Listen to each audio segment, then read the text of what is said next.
Boa noite, gente! Vamos fazer agora a segunda live das comemorações da Semana de Arte Moderna, aqui na Livraria Sebinho.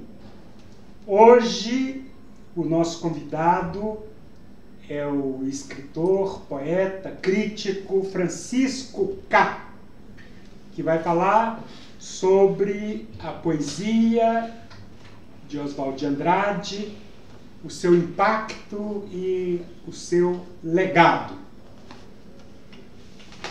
Nesta segunda live, a gente convida vocês também para a terceira, que ocorrerá na sexta-feira, quando vamos entrevistar o professor Fernando Marques sobre a poesia de Carlos Drummond de Andrade.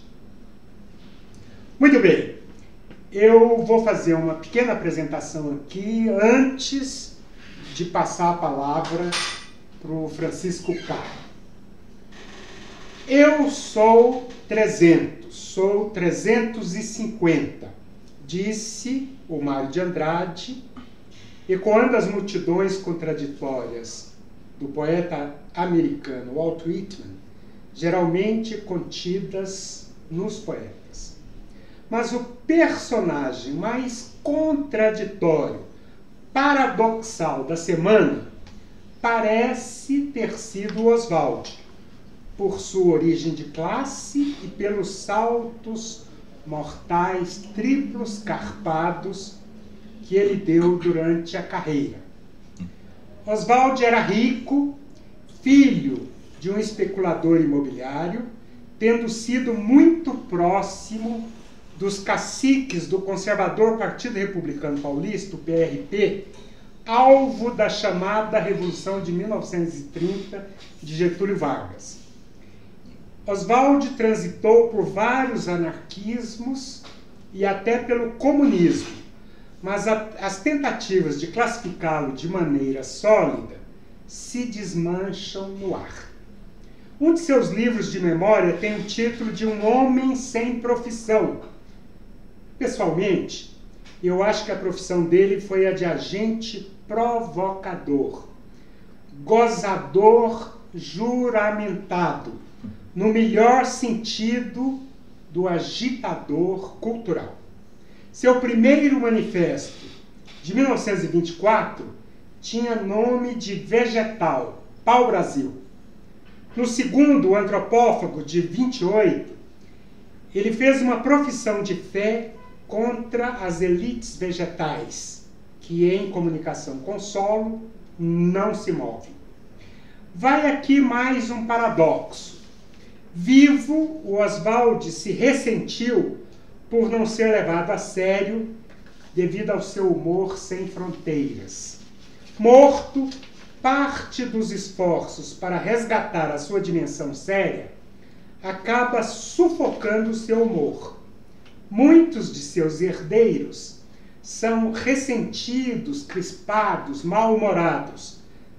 Eles são uns chato boys, para usar como troco o nome que o próprio Oswald deu aos críticos literários da revista Clima, o Antônio Cândido à frente. Eu sei que muita gente deve estar torcendo o nariz, supondo que eu esteja, talvez também por provocação, insinuando a subordinação das obras literárias às marcas do tempo e da história. Por isso, antes de passar a palavra ao nosso convidado, eu vou ler o artigo O Homem do Pau-Brasil, que o poeta Carlos Drummond publicou no dia 14 de dezembro de 1925, na seção especial O Mês Modernista, criado pelo jornal A Noite, do Rio de Janeiro, o primeiro balanço sistemático da Semana de Arte Moderna de 22. Eu acho esse artigo muito interessante porque ele é uma espécie de programa que o próprio Drummond seguiu. E como Drummond é um poeta de sucesso, é muito interessante a avaliação que ele faz do Oswald de Andrade. Diz o Drummond: a grande tolice do meu amigo Oswaldo de Andrade é imaginar que descobriu o Brasil. Absolutamente não descobriu tal. O que ele fez foi descobrir-se a si mesmo. Verificou que era brasileiro, achou graça na história e acabou levando a sério a ideia de pátria. Hoje é um dos nossos bons poetas, se bem que não entenda uma palavra da anatomia do verso. Não passou pelo serviço militar da métrica. Ora, eu acho isso quase indispensável. A gente só se liberta daquilo que não prende. Ninguém nasce livre. O artista precisa fazer experiências, medir as suas forças, corrigir-se, educar-se. A metrificação emoldura a fisionomia indecisa do poeta na sua primeira infância. Depois, este dá um tiro na moldura e fica sendo somente quadro. Oswaldo não gosta de aprender. É o único poeta brasileiro da atualidade que lançou o manifesto.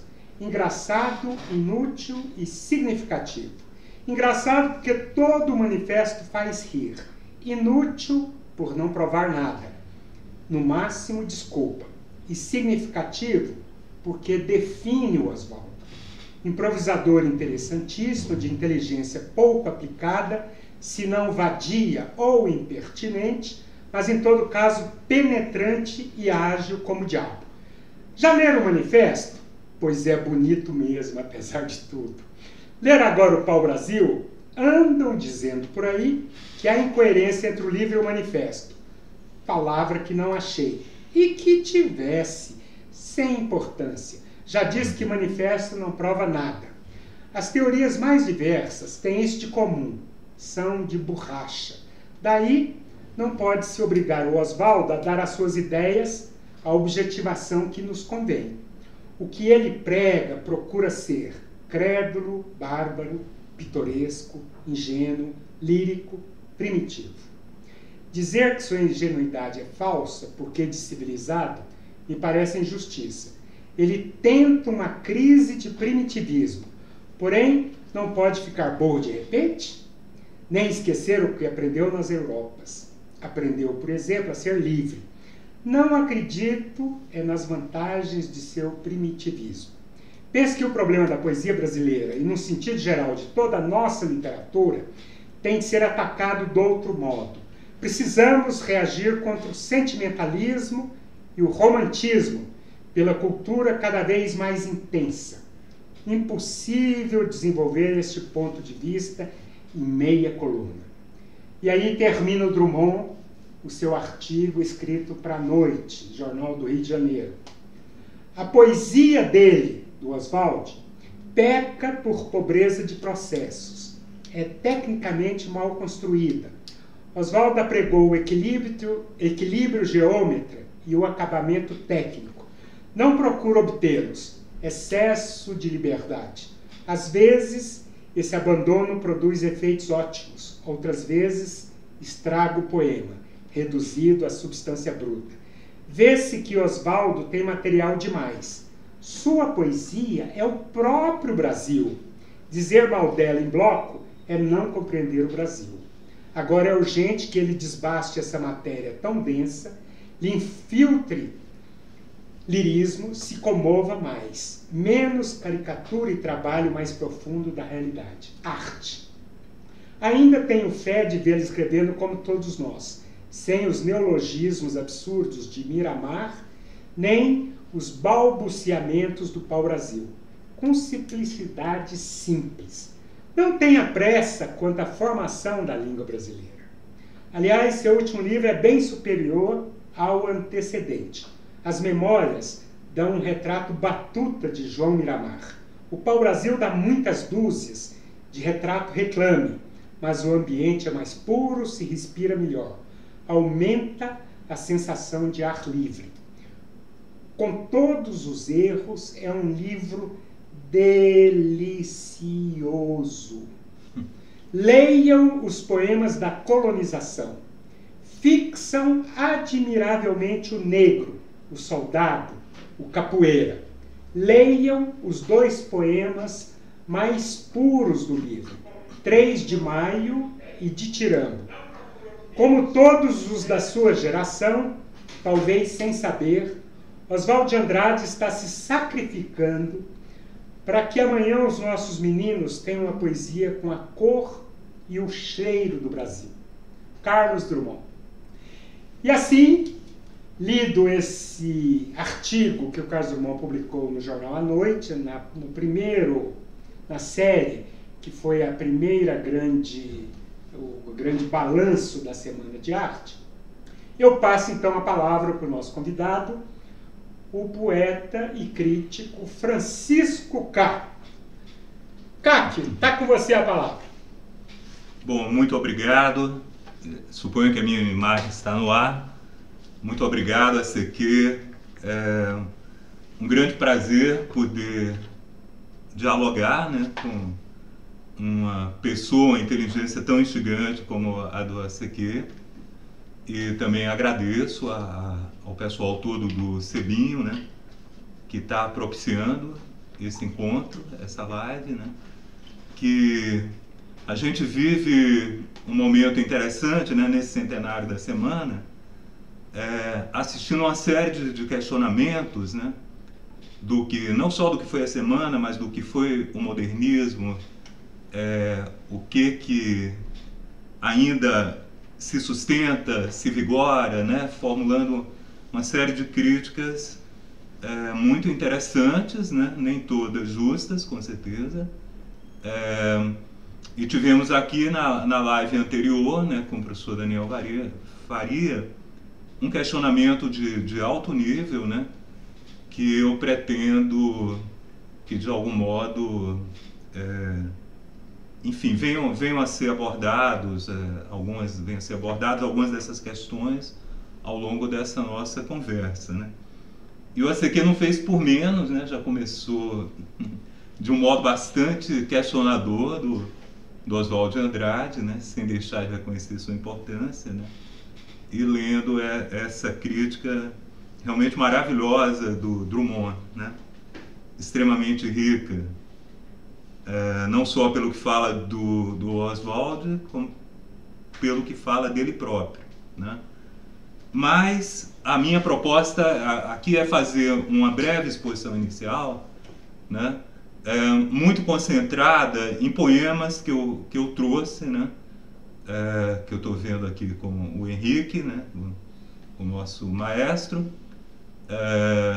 Ele é muito importante também essa coisa de ir ao texto, né, principalmente falando de poesia. O papo pode ficar muito, digamos, elaborado, né, mas ele perde muito quando ele se distancia dos poemas, né. Então a proposta é, vamos dizer, fazer essa exposição inicial, né, muito baseada nos poemas, né, mas a gente vai falar algumas coisas antes. Por exemplo, né, a gente tem tanto o Mário, né, como ele se referiu no início, 350, o Oswald, quem é mais 350 que o outro, digamos. Ambos foram extremamente múltiplos, né, na sua obra, né, que tem várias vertentes, né, inclusive no que toca ao gênero, né, e ambos deram o eixo do nosso modernismo, né. O Mário, como vocês, foi poeta, romancista, pesquisador, crítico, etc. e tal, mais algumas coisas aí, musicólogo. E o Oswald também tem essa característica. Ele fez romances, fez poemas, né, fez 2 manifestos incríveis, fez também 3 peças de teatro muito interessantes, né, foi um crítico, né, terminou, o último livro dele foi o primeiro volume do livro de memórias, né,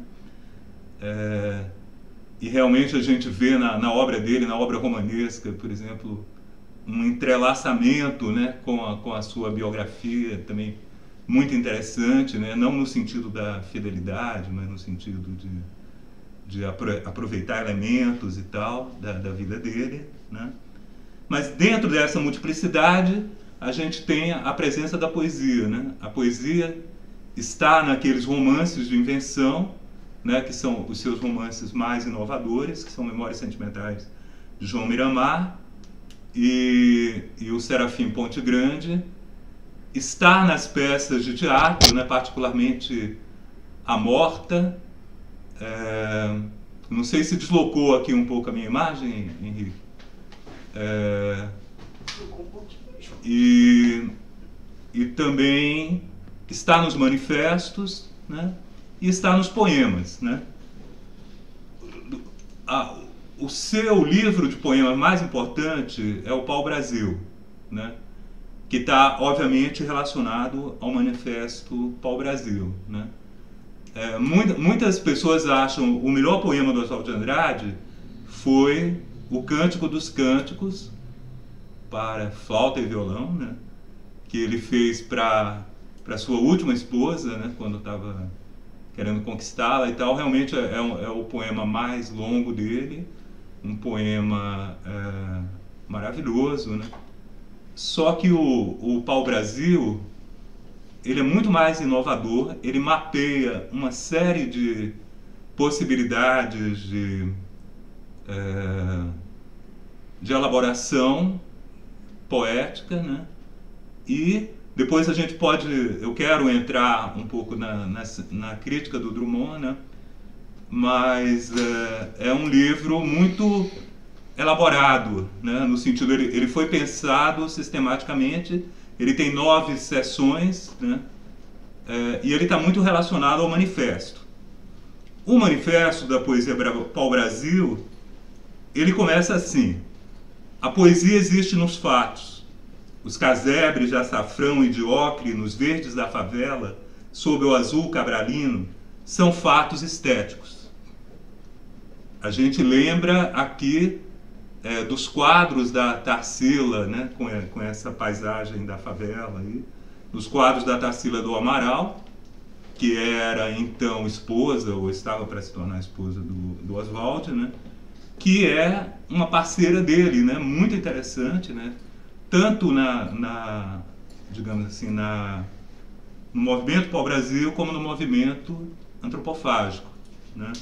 Ela quase que se antecipa ou aponta o caminho, né, que o Oswald vai elaborar nos manifestos, né, teoricamente, entre aspas, e ao mesmo tempo desenvolver na sua obra literária e poética, principalmente esse livro do qual a gente está falando, né.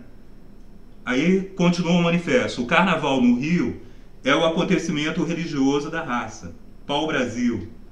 Wagner submerge ante os cordões de Botafogo. Bárbaro e nosso, a formação étnica rica, riqueza vegetal, o minério, a cozinha, o vatapá, o ouro e a dança. Então aqui a gente tem o quê? Uma certa interpretação da cultura brasileira, né? Não é à toa que ele traz no primeiro plano a questão do carnaval, né? Que ele valoriza essa formação étnica rica, né? Ou seja, a nossa diversidade étnica, né? Que não era uma coisa comum nessa época. Muitas vezes isso era visto como um problema, né? E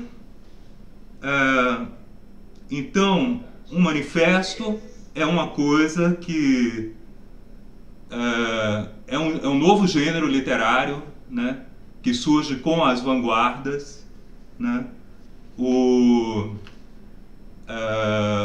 Não é um programa, digamos, nem sempre é tão coerente com o que vai ser feito dele, né, com as obras que vão ser feitas sob as suas diretrizes, né. Ao mesmo tempo ele traz um teor poético, né? Nenhum manifesto vanguardista que se preze vai deixar de ter isso, e os manifestos do Oswald têm isso num grau elevado, né? E o que a gente vê no modernismo brasileiro? Você parte desse contato com essa profunda renovação nas artes que está acontecendo na Europa, né? Com as vanguardas, né? E muitos vão até lá, né? Grande parte deles realmente são da elite econômica paulista, né? e tiveram esse contato direto com as vanguardas na Europa, né? A exemplo da Tarsila e do Oswald, né? O Mário é quase a exceção, porque ele nunca foi à Europa, né? Mas estava muito inteirado do que estava acontecendo através das suas leituras e tal, né? Então, o primeiro movimento, digamos assim, é esse, de trazer essa informação nova para o país, de questionar uma cultura que é considerada esclerosada, que é considerada acadêmica, né? Que é vista como incapaz de estar lidando com todos esses desafios que os novos tempos propõem, né? Que passa pela questão da industrialização, né? Quer dizer, que é muito mais aguda em São Paulo do que no próprio Rio, né? Vamos dizer, a metrópole, né? Tão rica também em tantos sentidos culturalmente, né? Mas essa questão da modernidade se coloca em São Paulo e eles, vamos dizer, trazem, né, essa informação nova para, vamos dizer, para o país, né? E num primeiro momento, na própria semana, né, ainda não se sabe bem o que se quer, né? Tem-se uma ideia assim de que precisamos de fazer uma arte brasileira moderna, uma arte que corresponda, vamos dizer, às instigações, aos desafios do nosso tempo. Só depois da semana, né, que é um marco, né, muito importante, que está sempre sendo lido e relido, é o mito da origem da nossa cultura moderna, né, ou um mito fundador, como colocam, né, o que por si não é ruim, porque a gente não tem nada parecido com isso, né? O importante é que ele tem propiciado sempre novas leituras, mas ele é um estopim de uma coisa que vai acontecer depois. E com o Manifesto Pau-Brasil a gente percebe o seguinte, não, diferentemente das vanguardas europeias que estavam lidando com a questão do primitivo, com a questão do não europeu, do não ocidental, de uma maneira muito intensa, né? Isso aqui no Brasil vai ter um outro significado, né? Em primeiro lugar, porque a nossa sociedade está cheia do primitivo, né? Que é um termo que também pode ser questionado e tal, mas, digamos, tem esses elementos arcaicos, né? Uma sociedade que não se industrializou e tem uma série de elementos que constituem essa sociedade que podem ser considerados atrasados, etc. e tal, e tem a própria força dessa sociedade, digamos, que também não foi totalmente domesticada, integrada, né, à lógica racionalista da Revolução Industrial, né, do pensamento ocidental, né. Então, isso aqui no Brasil se coloca de uma forma muito radical e, ao mesmo tempo, você tem o quê? Uma necessidade de pensar o Brasil. Surge essa necessidade que os europeus, as vanguardas europeias, não tiveram, né? E outras vanguardas latino-americanas vão ter, em uma certa medida. E o Oswald é quem faz isso de uma maneira assim, profundamente instigante, né? Trazendo essa imagem do pau-brasil, esse conceito do pau-brasil, e trazendo uma reflexão sobre a cultura brasileira, né? E também uma proposta de uma poesia, de uma nova poesia, né? Então, eu quero ler aqui mais um trecho do Manifesto para o Brasil. A poesia para os poetas. Alegria dos que não sabem e descobrem, né? Então, a gente viu... Aqui a gente tem essa ideia de descoberta, né? Que no próprio livro Poesia para o Brasil está escrito lá, por ocasião da descoberta do Brasil. Na primeira edição, dedicado ao poeta Blaise Cendrars, né? Que foi um poeta francês, que veio aqui para o Brasil, que teve um contato muito intenso com o Oswald, né? Inclusive o influenciou, né? Então, a gente tem essa ideia da poesia descoberta, né? Só o que é essa descoberta? Ela não é simplesmente, né, como é sugerido no início do manifesto, né, pegar os fatos que estão ali, como ele diz, a poesia existe nos fatos. Mas de algum modo você precisa pegar esses fatos, né, esse material, esses elementos, e de algum modo você tem que colocá-los na sua poesia. Então ele tem um trecho aqui que aparentemente se contradiz, né? Mostrando isso que a gente vê, que o poema nem sempre é vamos dizer, uma execução fiel do que foi previsto no manifesto, até porque no próprio manifesto você encontra uma série de questões contraditórias. A ideia é muito mais provocar, instigar, né, do que trazer uma proposta coerente, acabada, né? Então, diz ainda o manifesto Pau-Brasil: o trabalho contra o detalhe naturalista, pela síntese, contra a morbidez romântica, pelo equilíbrio geômetra e pelo acabamento técnico, contra a cópia, pela invenção e pela surpresa. Então, se ele é contra a cópia e é pela invenção, né, não basta pegar essa poesia que está nos fatos. Você tem que, de algum modo, transpô-la, reelaborá-la, né, através de uma síntese, né? E tem a questão da invenção. A invenção é algo que não existia antes, né? De algum modo ela se contrapõe à descoberta, né? Então,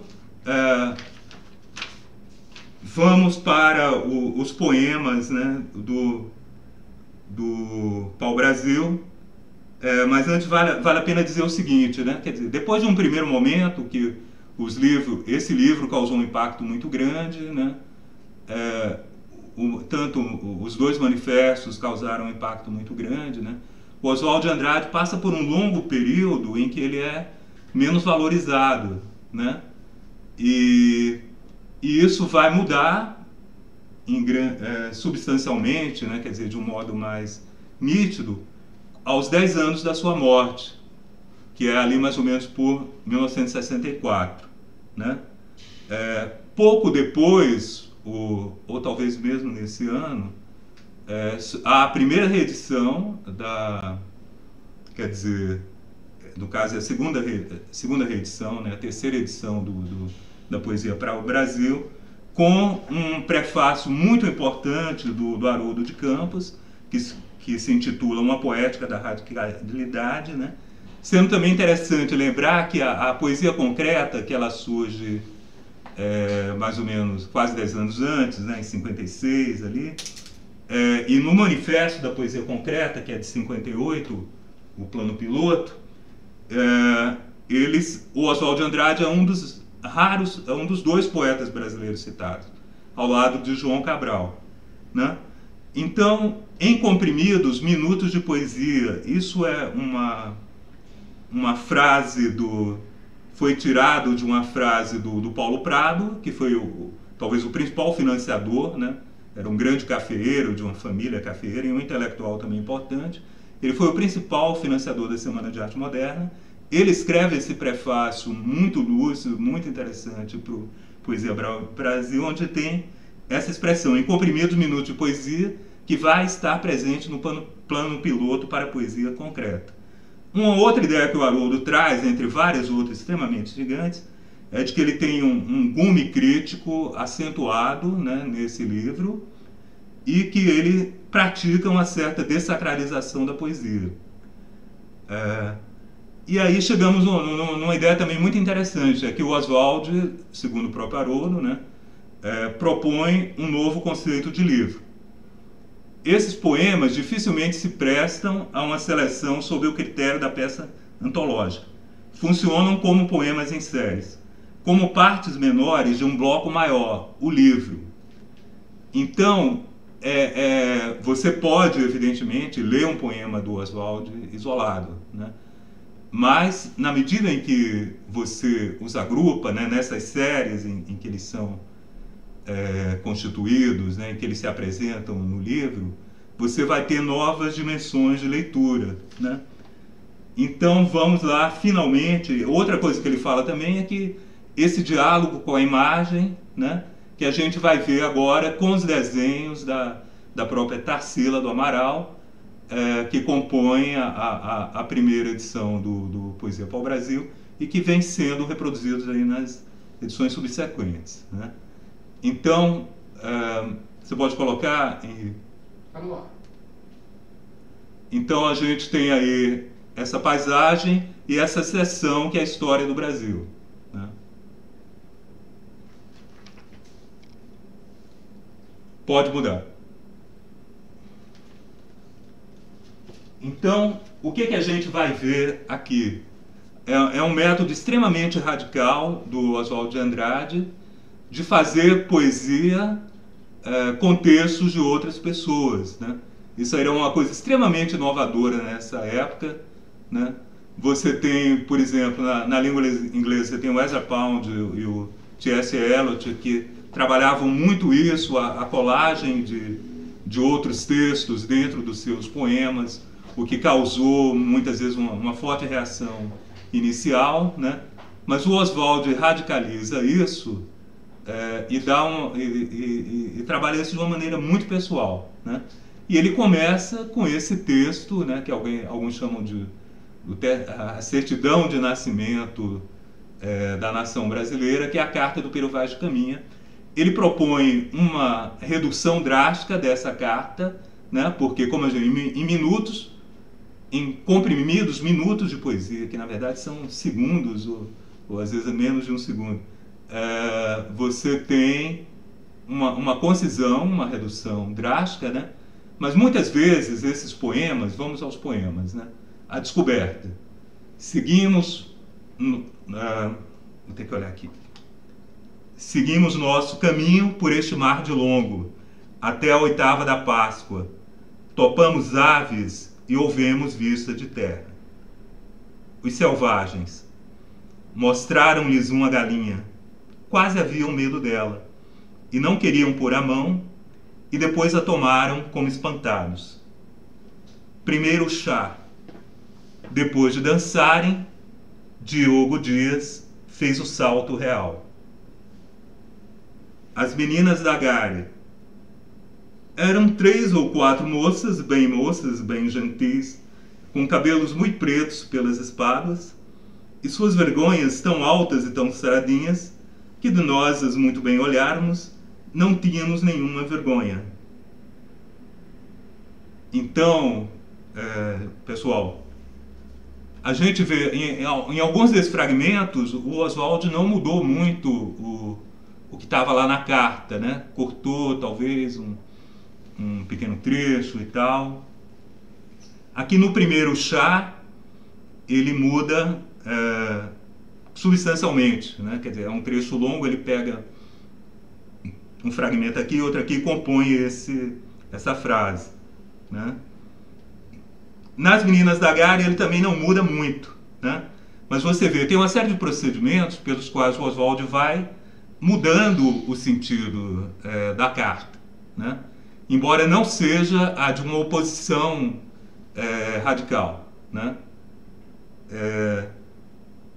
Por exemplo, dando os títulos, né? Os títulos trazem uma outra informação, né? Claro, a seleção, o recorte, a intitulação, tudo isso vai mudando o que você tinha na carta, né?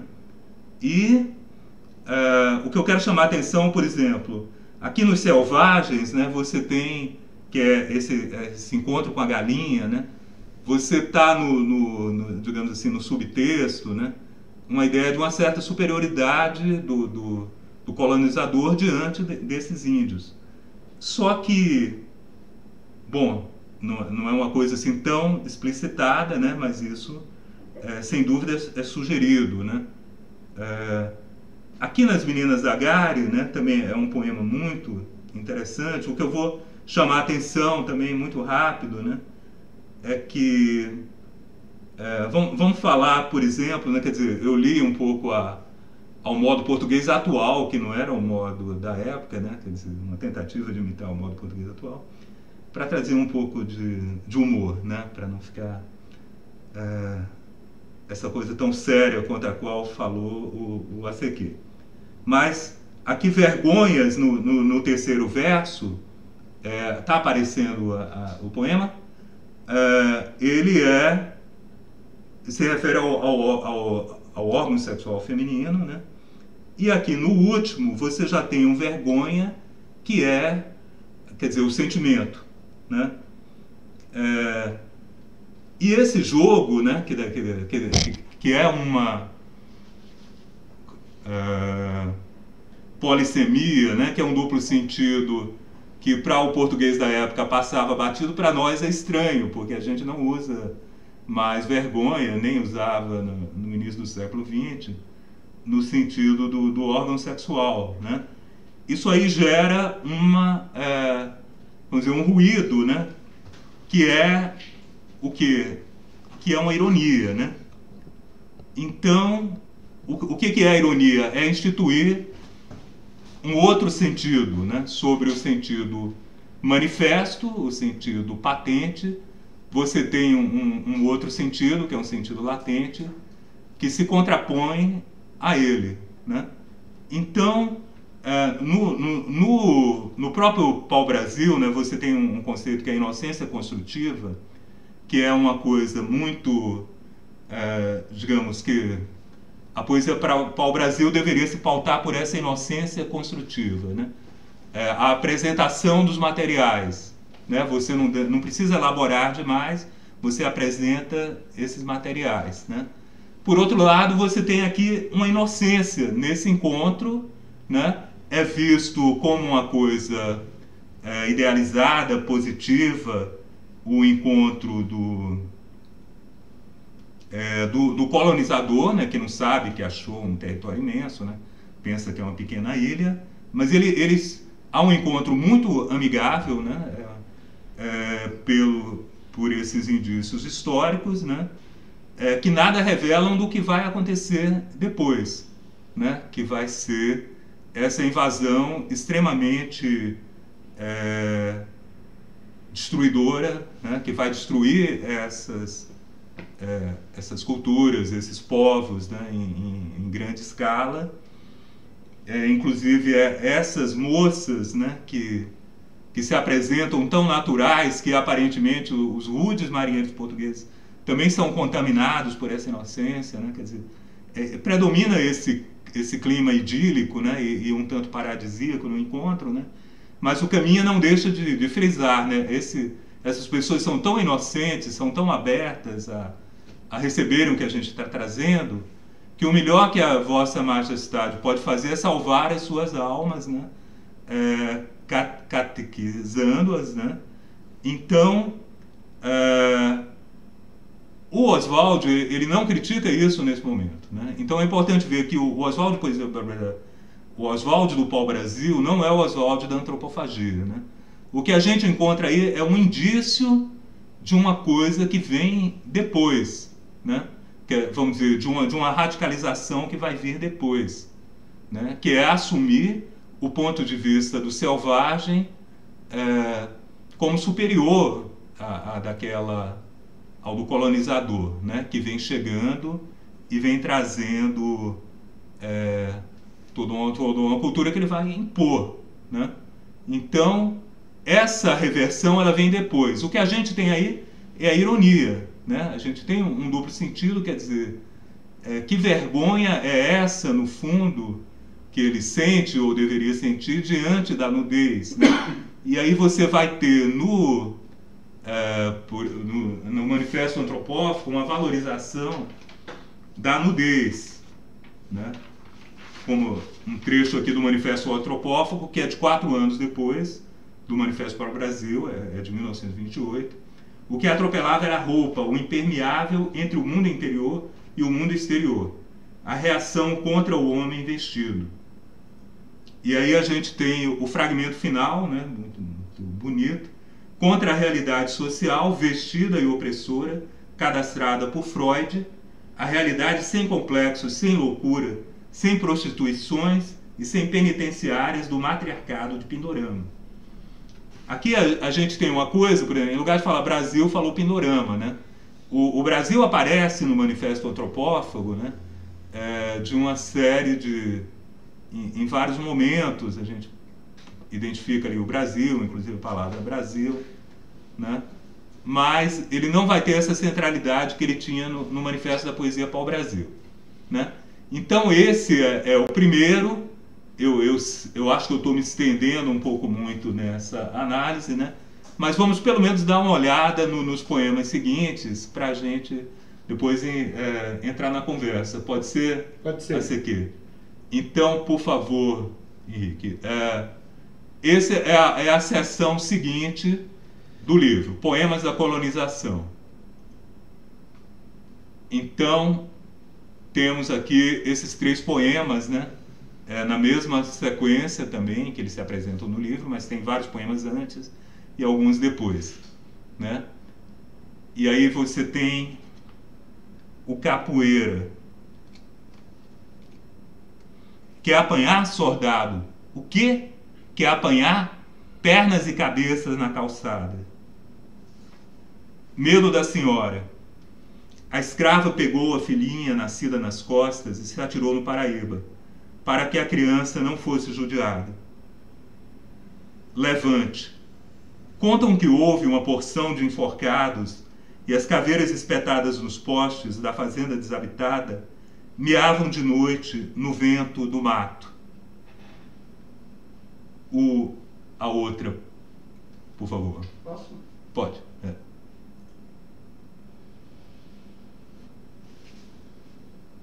Desculpa, pode voltar. Pode voltar e ficar na tela, né? Então aqui a gente tem o que? Um poema extremamente sintético, esse Capoeira, né? Com um final meio cubista, né? Pernas e cabeça na calçada e tal. Medo da senhora é uma denúncia muito clara dessa estrutura colonial que foi montada a partir daquele momento idílico da descoberta, né? E Levante também obviamente mostra isso, né? Todos esses 3 poemas, inclusive, você tem uma postura de resistência, né? Uma postura ativa dos negros, né? Escravizados, agora não são os índios que estão sendo enfocados, né? E o Levante claramente mostra, né, que houve uma tentativa de revolta, de insubordinação que foi cruelmente reprimida, né? E então nesses poemas a gente não vê a ironia, quer dizer, é uma crítica literal, né? É uma crítica que deve ser tomada literalmente, né? Tem o humor do primeiro poema, né? No qual a gente não sabe bem o desfecho, né? Mas de algum modo a gente supõe que o Capoeira derrubou o soldado, né? E os outros tiveram um desfecho trágico, podemos dizer, né? Aí pode passar para o outro, Relicário. No baile da corte foi o Conde Deu quem disse para Dona Bem-vinda. Cara, só um pouquinho, o próximo não tá Relicário não. Tá, mas desculpa, é porque é no meio. É no meio. É no meio? Então beleza. Okay. Então é só o Relicário aqui que a gente vai ver. No baile da corte foi o Conde Deu quem disse para Dona Bem-vinda que farinha de suruí, pinga de Paraty, fumo de Baipendi é comer, beber, pitar e cair. Então, o que a gente tem aqui? Um baile na corte, né? O Conde Deu, que é o esposo da princesa Isabel, né? Mas eu acho que não é tão relevante ele ser esposo da princesa da Redentora, nem de ser um francês, né? Mas isso é um baile da elite, né? Da mais elite possível, num certo sentido, que é a da nobreza, né? Do Império Brasileiro. Isso mostra o quê? Uma desenvoltura, né? Uma naturalidade e uma graça até, né? Para lidar com a cultura brasileira, né? Através da pinga, do fumo, etc. e tal, e de uma linguagem natural, né? Com essa contribuição milionária de todos os erros, que é que é outro mote do Oswald de Andrade, né? Então isso aí, você tem o quê? Você tem um momento de afirmação da cultura nacional, né? Em meio a essas contradições, né? Isso é uma vertente muito forte do pau-brasil, né? O pau-brasil, eu queria mostrar os poemas, que seriam muito importantes, mas eu estou vendo assim que eu me estendi muito mais do que era um medo que eu tinha, que no caso se concretizou, né? Mas a gente vê que ele trabalha com essas contradições do país, né? Que o Roberto Schwartz, um texto de crítica, né? Que também não deixa de reconhecer a grandeza da poesia do Oswald, que é o Bonde, a Carroça e o Poeta Modernista. Ele vai dizer, não, o Oswald está lidando com esses elementos arcaicos, né, pré-industriais e pré-capitalistas e tal, e outros modernos, né, e de algum modo ele acha essa síntese, ele eleva a categoria de alegoria do Brasil e ao mesmo tempo ele endossa essa mistura, né? Então, isso aí, inclusive, é a mesma crítica que ele tinha feito famosamente, alguns anos antes, sobre o tropicalismo, né? Em 69, ele tem um texto muito falado e tal, em que ele faz essa crítica ao tropicalismo.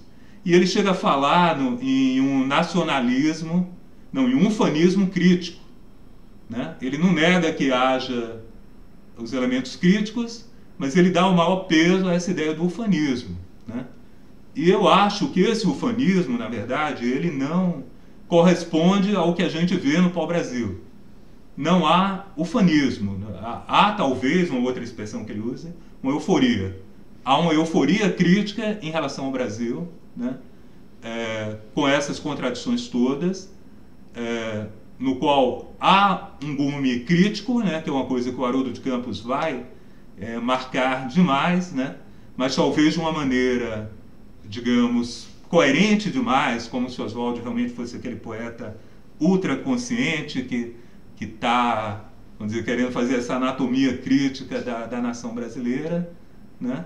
Mas no fundo há uma série de ambivalências, né? Como a gente vê que há vários Oswaldos já dentro da poesia pau-brasil, como a gente pode depois pensar vamos dizer, na descendência da poesia pau-brasil e também na descendência da antropofagia, que é ainda mais rica, né?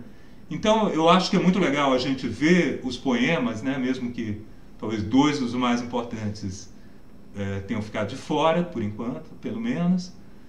Mas aí eu voltaria agora à conversa ou finalmente, né, chegaria à conversa com a CQ, e eu não sei se daquele importante texto do Drummond, né, eu posso agora ir falando a minha abordagem. Eu não sei se você quer ressaltar algo que lhe pareceu mais relevante no texto do Drummond, na crítica, ou se você quer somar mais alguma coisa antes para a minha resposta. Eu quero colocar em dúvida, de maneira crítica, a consciência do Oswald. O Oswald já sabia a história do Brasil. Ele já tinha lido Gonçalves Dias e A Destruição dos Índios. Ele conhecia a história de São Paulo e sabia da escravização dos povos indígenas. Ele já tinha lido o Castro Alves, na campanha da abolição, poeta que ele critica como o batateiro épico da língua portuguesa. Todo mundo já sabia o que o Brasil, a desgraça que era, escravização dos povos indígenas. Vamos lembrar que quando o Pero Vaz de Caminha aportou na Bahia, aqui nesse território havia mais de 1000 povos, mais de 1000 línguas que foram extintas. E aí, depois de quase 50 anos do navio negreiro, ele ainda está falando de coisas idílicas que a gente já sabia que não era. Olha, posso falar? Então, só mais uma coisa também que eu queria dizer, que, aproveitando isso, para a descendência. Na descendência do Oswald, nós temos aí os tropicalistas, etc., que valorizam muito, por exemplo, o Antônio Vieira, que acham que é um escritor brasileiro. Obviamente é um escritor lusitano escrevendo no Brasil. E que também foi favorável à escravidão dos índios, à escravidão dos negros. Dos índios. Dos índios também. Ele pediu perdão depois. Ele era jesuíta. E aí aconteceu o seguinte: enquanto Antônio Vieira estava aqui defendendo a volta do encapuçado, do Quinto Império, etc., outro descendente de portugueses estava na Holanda defendendo a República Democrática, o Spinoza. Nós também podemos dizer que temos uma certa dívida com ele, que afinal de contas ele é descendente de portugueses.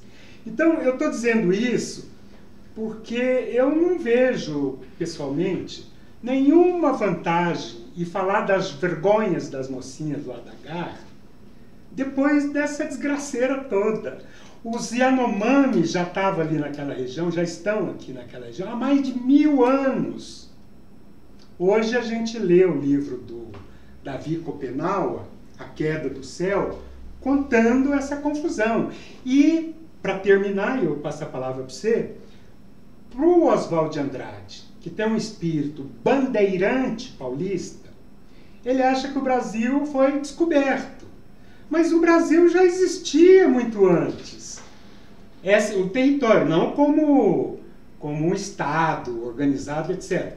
Mas havia já uma história anterior que não é levada em conta para esse pessoal. E aí o Guilherme de Almeida dizia que índio bom é o mítico, porque índio de carne e osso atrapalha, né?